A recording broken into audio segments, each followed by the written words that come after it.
Hamas and Israel agreed on a temporary pause in fighting to enable the release of 50 female and children Israeli hostages held by Hamas in exchange of Palestinian female and children prisoners held in Israeli jails.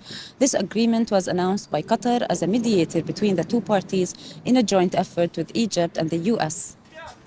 The Israeli Prime Minister's office announced that Hamas will release at least 50 Israeli hostages in the 4-day truce, and for every 10 hostages released, the pause would be extended by a day. Hamas released a statement saying they will release 50 Israeli women and children in exchange of 150 Palestinian women and children in Israeli military jails.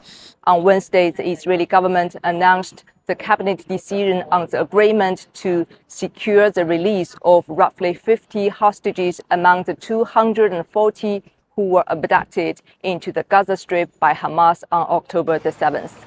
The hostages are expected to be released in small groups in the upcoming 4 days, and during this period, there will be ceasefire in the fighting.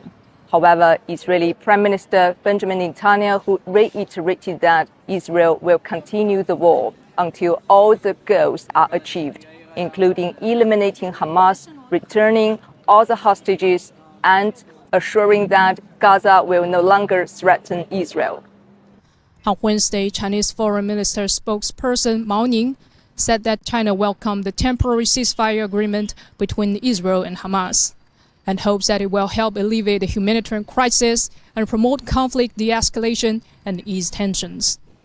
The Arab League Secretary General and the Jordan Foreign Ministry also welcomed the truce,